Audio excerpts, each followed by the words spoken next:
Hi guys, it's Amanda, and this is my mom, Cheryl. Hi. And who's that? Can you say hi? Hi. There's Alex. And we are out on a short walk. I asked the doctor if I could walk at all during my modified bed rest, and doctor said I could as long as I was channeling my inner granny. So actually, Granny can walk a lot faster than this. Yeah, this granny can walk a lot faster. So here we are. As you can see, the weather has changed and I am in love with it. It is sprinkling and cloudy, and after all the hot weather, I am so over summer. I am ready for the fall. So here we are doing our little granny walk. Misty rain that you can't feel. It's the misty moisties, as Bill calls it. What do you think, buddy? Do you like the rain? Can you say rain? It's rain. Yeah, he got all excited when we went out. He said, rain, rain. Yeah.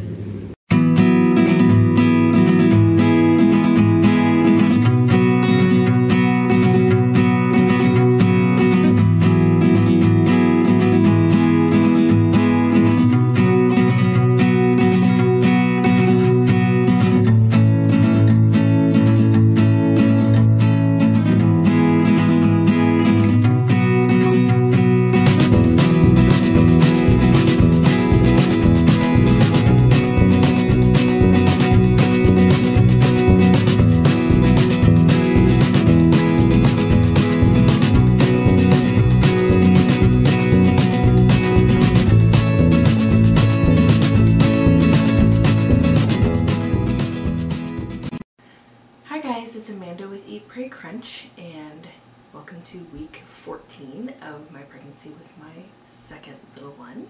As you can see, I am still here in my third week of bed rest, and as you saw in my intro video, I am getting out just a little bit, and I will talk about that in just a little bit here. A few big things to talk about this week.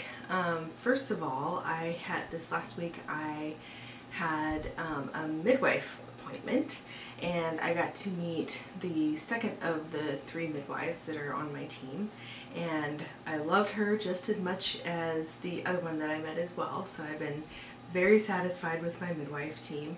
And my mom came along with me, and I mentioned in last week's blog that I'm going to be having my mom there, hopefully, for the birth of this little one as well. She was there for Alex's birth when he was born at home as well, and I'm excited to have her there again. She and I have a very special relationship, like especially since I've become a mother, and she's just an amazing grandma. She is so in her element being a grandma. So I think she's really looking forward to being there for baby number 2 as well.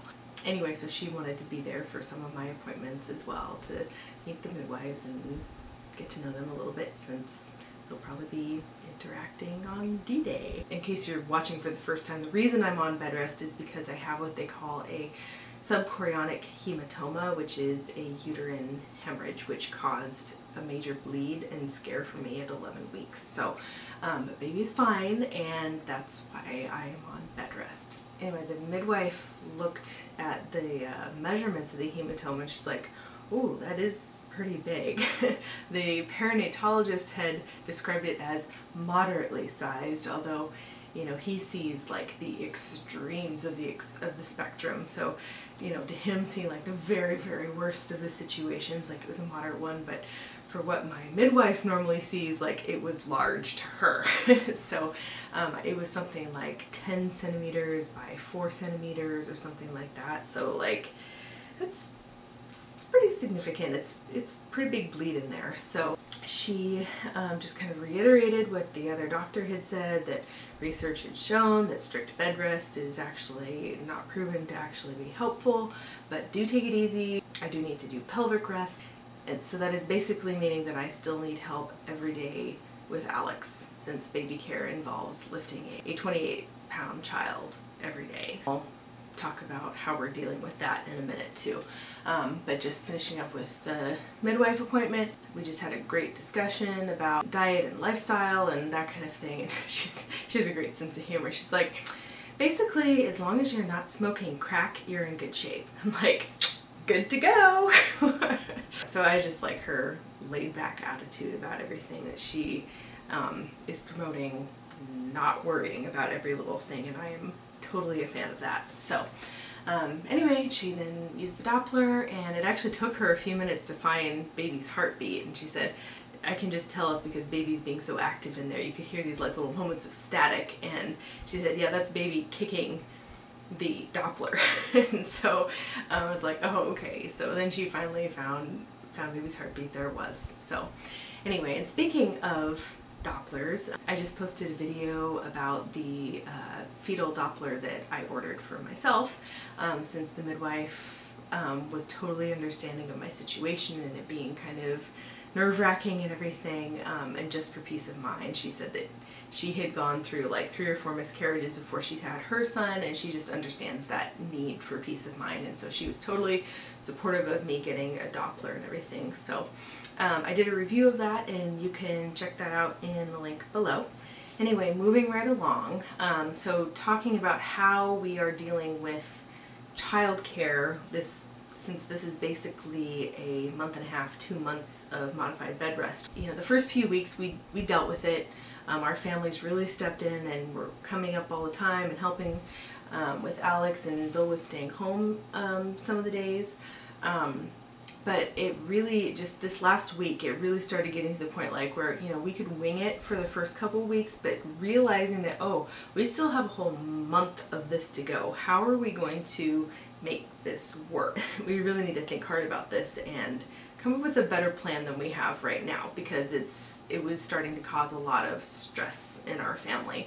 Bill can work from home. He can bring his laptop home and everything, but at the same time it's really difficult for him to do that, because especially when he has to be paying attention to Alex and like helping me, like stopping every, you know, 10 minutes, half hour to like lift him for this or that, then it, you know, it breaks his train of thought. And the kind of work that he does, he really has to like get in the groove and just concentrate for an extended period of time, and he's basically unable to do that from home. And so it was just causing a lot of tension, him not being able to do that and constantly being interrupted throughout the day as he was trying to get work done. And so we're like, this isn't going to work anymore, because, you know, we really don't want this situation to be causing a huge stress on our marriage and just on our family in general. Like, we want to avoid that. We want to keep the peace in all of this situation. So we're like,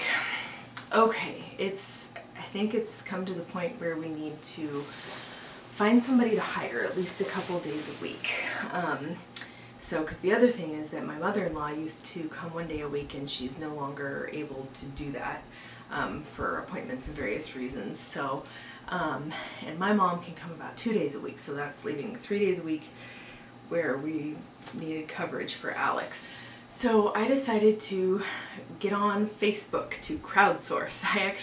It's one thing I really love Facebook for. I know people gripe about Facebook and this and that, too much drama, yada yada yada, but honestly I think like Facebook is what you make of it, and if you make it a positive experience and use it responsibly and in the right way, it can actually be an awesome resource and just an awesome tool and way of keeping everybody connected, in a good way too. It's not all bad. So I actually am really glad that I made a post about it, just saying like we've come to the point where we need some help with Alex and to hire, like pay somebody to come 2 days a week, and does anybody have any good recommendations or anybody want to do it?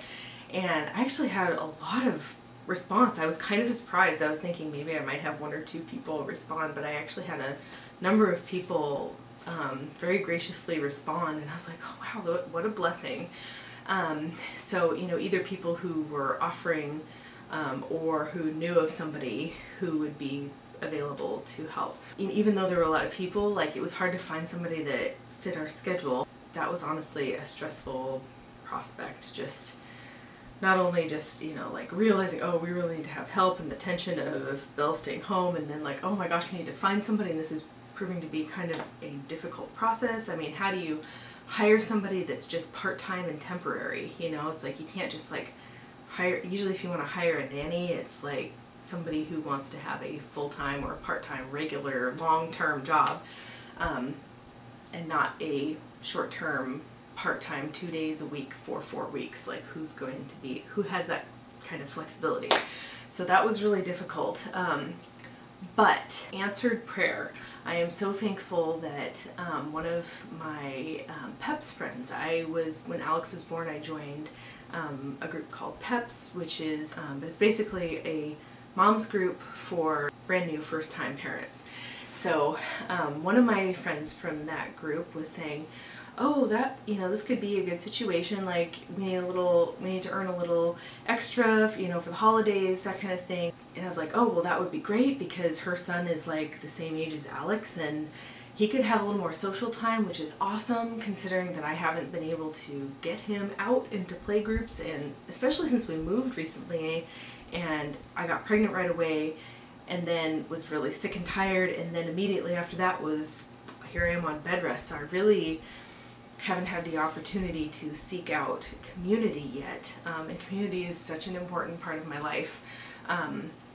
So I really have been feeling like I've been lacking in that community, and poor Alex has been as well. He's just, poor kid, he's been spending a lot of time playing on his own and with us adults, which is good too. He's doing just fine, but I also really want him to have that social time with some of his peers. So the prospect of my friend coming to work for us twice a week was awesome, because then, you know, he'd get to play with his little friend. I just thought that that was a great situation. So we had to tweak the hours a little bit to work with her schedule, but ultimately we made it work. So thank you, God, that's an answered prayer. We now have coverage for Alex 2 days a week, which is great. The other thing I like about that too is it's somebody that I know. Whereas I felt like if it was, you know, a friend of a friend or somebody I'd never met before, it would just be awkward, because it's not like a regular like nanny job where I'd be like leaving to go off to work or whatever. It's kind of like a mother's helper job where I'm around the house. So it's like I really want to get along with this person, you know what I mean? So yeah, I wanted it to be somebody that I was comfortable being around, so it wasn't just awkward all day long. Anyway, total answered prayer. We are so thankful that's working out. So we have my friend 2 days a week now. My mom will be here 2 days a week, and we're just left with Fridays now, which I have actually had a couple random friends who have just volunteered to come a couple of the following weeks on Fridays. So that's great. Even if it's just a half day, Bill can just get in to get a few things done on that one day and come home and work from home the rest of the day. Which isn't as much of a problem for him to do that when he's been able to work the first 4 days at work. So things are falling into place. God is good. It is all working out, and I am so thankful for that. But I will say that before that all got worked out, when we were in the kind of the midst of that really stressful day, especially when Bill was trying to work from home earlier in the week, I just had a day like where I kind of fell into kind of a low place. I was feeling pretty depressed and experiencing a lot of anxiety, and like I said before, like I had kind of felt like if I was not careful I could fall into that, and just like the extra stress of this week just kind of like pushed me over the edge a little bit. And you know, like I said before too, it's not my normal disposition for me to be like that. And Bill was kind of surprised. He's like, I haven't really even seen you like this before. I'm like, I've had periods in my life in the past where I have been like that before I knew Bill. But you know, those days are long gone, and I'm glad they are. But it was just a reminder of like, oh, I'm really glad my life is in a good place right now, because I haven't felt like that in years. And so just a reminder of like how far I've come as well. But I did have, it was basically just one day when I was feeling pretty low, and I was like crying a lot, and there was one night, I was feeling so anxious that I couldn't even sleep. I think I slept for an hour and a half that night. It was awful. And I remember I woke up at like, 5:30 in the morning, and I almost felt like I was gonna have a panic attack. Like, this is so unlike me. It was very strange. So I had to get up, and I decided to just like go outside and walk around the house a little bit and like sit on the front porch to just get some fresh air and just unwind a little bit, just have my mind unwind a little bit. And that did help a little bit, and I actually used that time to do some reading about mental health and bed rest, and realized that depression and anxiety is actually like the top side effect of bed rest. Like, it's really, really common in women doing bed rest or modified bed rest, which makes sense. I mean, because you're kind of like limited. They were saying like, yeah, you're just expected to sit in bed and gestate. I mean, thankfully it's not strict bed rest. Like, I was reading stories of these poor women who had to do hospital bed rest. They had to stay in the hospital for months and like couldn't even get up to go to the bathroom. They had to like use bedpan. Like, no thank you. That just sounds even, oh my gosh, I would definitely be depressed in that, like constantly depressed in that kind of situation. So it gave me a little perspective too, like things can always be worse. And so I'm glad I'm at home, first of all, and I'm able to get around my house and I can still do some things. So so that's good. But in terms of, once I got to that point, Bill was like a little concerned. He's like, we need to find some way to deal with this for you, because I'm concerned about you. Like, it's not healthy for you to be this stressed and anxious, especially for baby. And can we find some meditation or like some ways that we can help you cope with the stress of bed rest? And so first of all, we prayed together, and I can honestly say that has really helped. I don't think that God through prayer like changes your circumstances, but he does change your perspective and changes your outlook on things. And I really think that prayer has been answered in the last few days. That night after we prayed, like, I got the best night's sleep I have had in actually several months. I slept 8 hours like straight.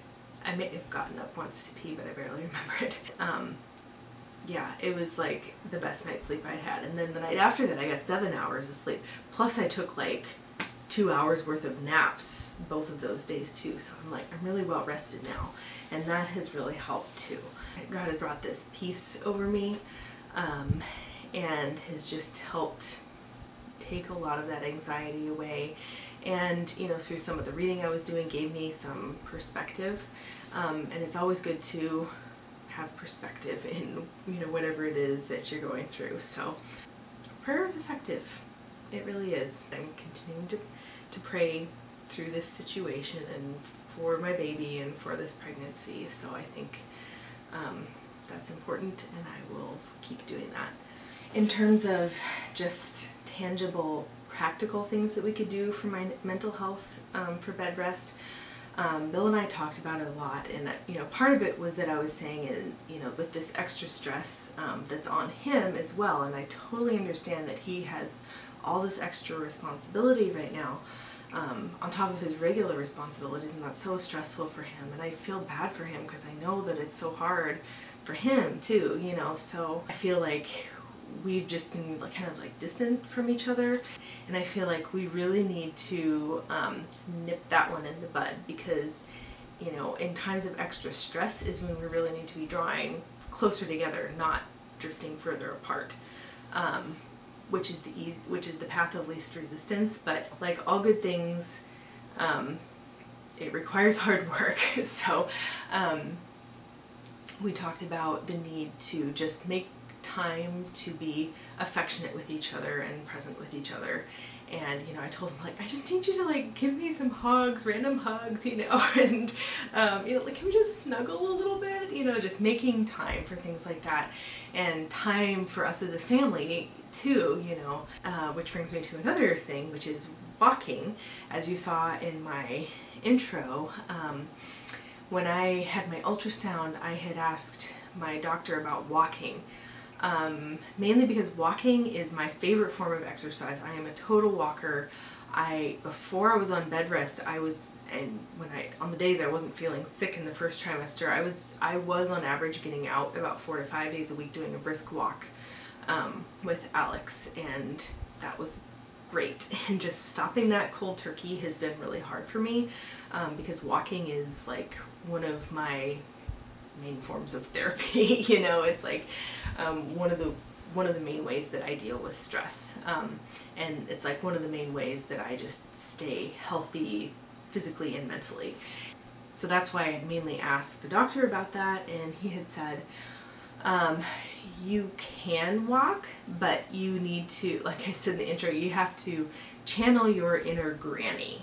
You can go out and you can move a little, but it needs to be really slow. Like he said, forget the power walking, you know, forget the jogging. Like it really just has to be incredibly slow, leisurely walks and for not that far. So I really hadn't, since my ultrasound, I really hadn't gone out and done that.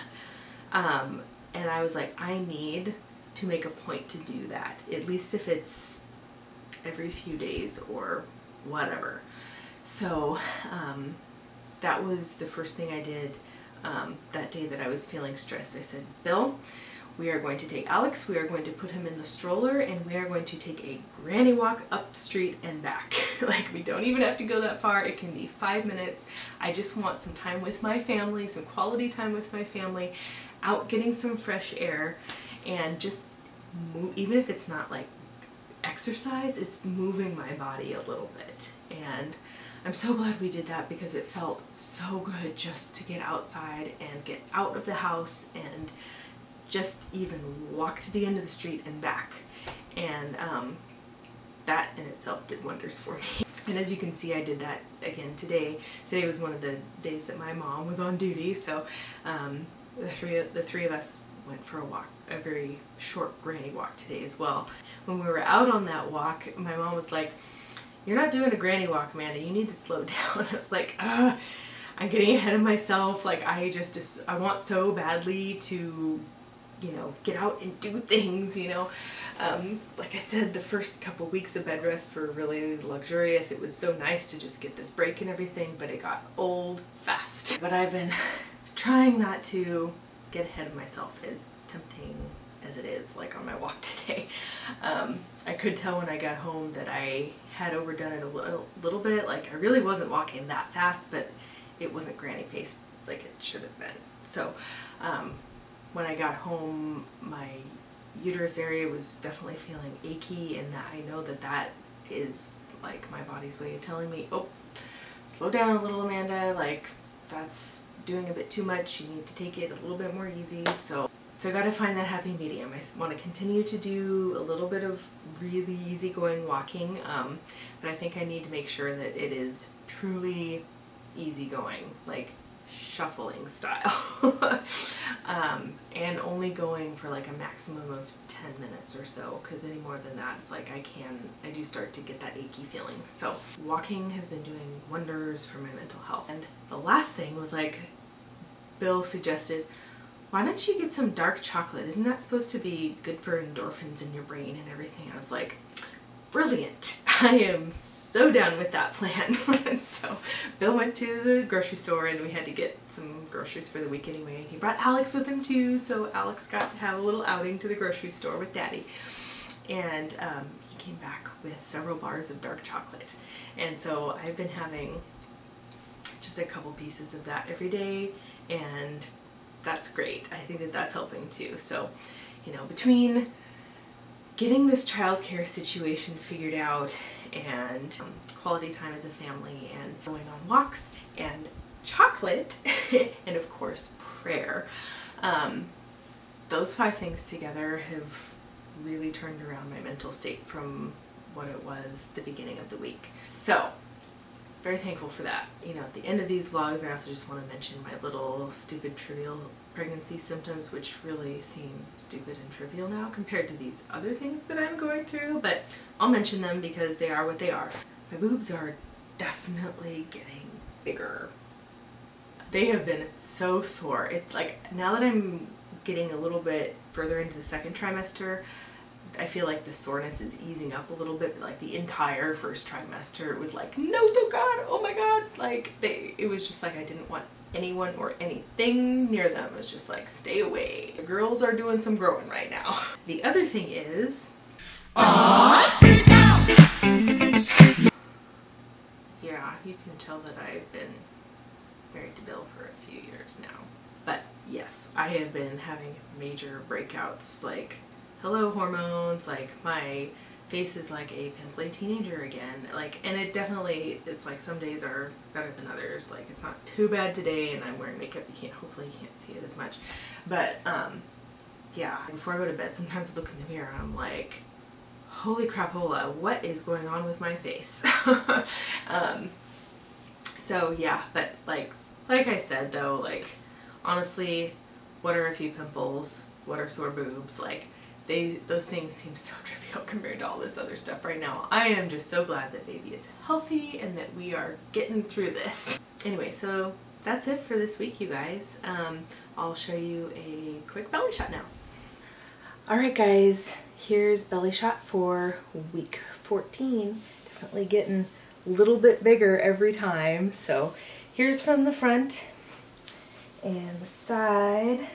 Definitely think it get bigger faster with second pregnancy than first, but I'm liking it. I'm loving having the belly right now, seriously. And the other side, it's nice getting past that point where everybody's like, she must have had one too many burritos, and now it's like, she's pregnant. It's obvious now. So I like getting into that phase, and I just love having little baby belly. Anyway, so there it is, you guys. Hope you're having a good week, and if you like this video, hit the thumbs up button, and if you haven't subscribed already, you can do so now because I'll be doing a lot more videos. Just so you know, I'm actually about to start a series on our fertility story, so stay tuned for that. I'm really excited to do that. That was actually one of the very main reasons that I even wanted to start my whole channel in the first place, was to tell our fertility story and our infertility story and how we healed that through diet and a few other various things. So anyway, stay tuned in the next couple weeks for that. I'm compiling a lot of information about it and just going back and remembering every detail and everything. It's probably going to take a little while to get it all put together, but I'll probably do a series of several videos about that. So anyway, stay tuned for that. So that's it for this week, you guys, and we'll see you next week. Bye!